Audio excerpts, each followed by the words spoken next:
श्री स्वामी समर्थ. अधिक मासात लेकीला आणि जावयाला आपण घरी बोलवतो, त्यांना मानपान देतो, भेटवस्तू देतो. आपल्या सोयीनुसार, आर्थिक परिस्थितीनुसार आपण जावयाला भेटवस्तू दिली गेली पाहिजे. जावई नसेल तर तुम्ही तुमच्या भाच्याला दान देऊ शकतात किंवा नंदेला किंवा नंदेच्या मिस्टरांना तुम्ही घरी बोलवू शकतात. सगळ्यात मोठी गोष्ट म्हणजे जावयाला दिलेलं दान असतं ते कन्यादान असतं. तेच सगळ्यात मोठं दान आहे. सोन्याची वस्तू तुम्ही देत नसाल तर तुम्ही जावयाला घरी बोलवायचं आहे. पुरणाच्या पोळीचा स्वयंपाक करायचा आहे. एक पाट ठेवायचा, पाटाच्या आजूबाजूला रांगोळी काढायची आणि त्या पाटावर जावायला बसून तुम्ही दान करायचं आहे. तुम्ही धातू दान करायचं आहे. चांदीचं किंवा तांब्याचं ताट तुम्ही घ्यायचंय. पूर्ण बाजूला तुम्ही 33 बताशे किंवा 33 अनारसे सच्छिद्र असणारे पदार्थ तुम्हाला द्यायचे आहेत किंवा धोंडे तुम्ही ठेवू शकतात. मध्यभागी तुम्ही चांदीचा किंवा तांब्याचा दिवा लावायचा आहे आणि मग तुम्ही ते दान तुमच्या जावयाला द्यायचं आहे. देवी देवतांची मूर्ती सुद्धा तुम्ही जावयाला देऊ शकता.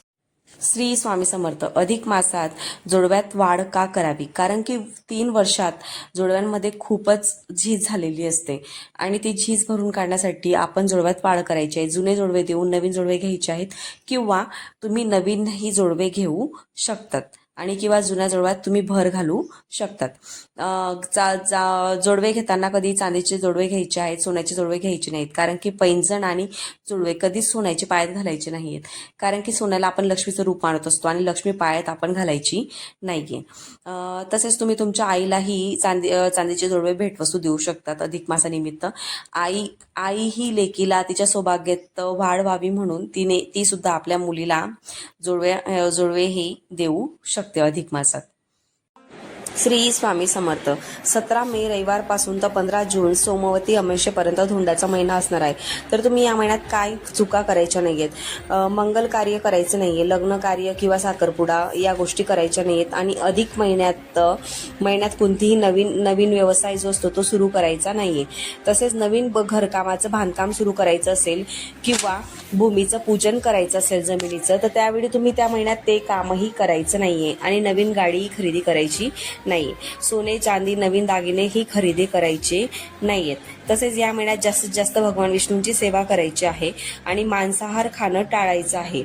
तसेच घरात वादविवाद वाढवायचे नाहीयेत आणि अन्न खाणं बंद करायचं आहे.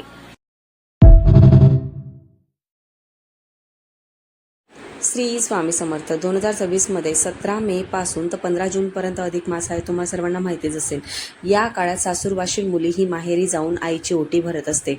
अधिक मास प्रामुख्याने जवळच मान राखण्याचा असला तरी विवाहित मुली आपल्या आईचे आरोग्य आणि दीर्घायुष्यासाठी ओटी भरू शकतात. साडी, त्यासाठी काय काय साहित्य लागेल? साडी, खण पिवळ्या किंवा हिरव्या रंगाचे पाहिजे. गहू, तांदूळ, श्रीफळ, नारळ, हळद कुंकू, काचेच्या बांगड्या आणि आईला समोर बसवून तिला ओटी अर्पण करावी, आशीर्वाद घ्यावा. या विधीत अधिक मासातील कोणताही शुभ दिवस, विशेषतः प्रदोष काळी किंवा एकादशीला केला जाऊ शकतो. जर आई विधवा असेल तरीही अधिक मास हा पवित्र महिना असल्याने तिला विष्णूचे रूप मानून साडी चोळी अर्पण करून ओटी भरली जाते. आई नसेल तर तुम्ही मोठी बहीण, मावशी किंवा काकूची ओटी भरू शकतात. सुखासाठी प्रार्थना करावी. अविवाहित मुलगी देखील आईची ओटी भरू शकते. अधिक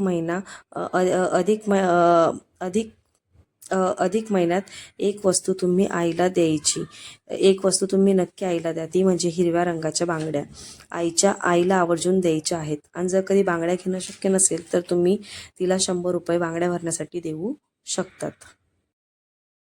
अधिक मासात दररोज सकाळी संध्याकाळी दीपदान करावे. तुळशीजवळ किंवा मंदिरात तुपाचा दिवा लावावा आणि तसेच या महिन्यात भगवान विष्णूंना पिवळे फुलं अर्पण करावेत.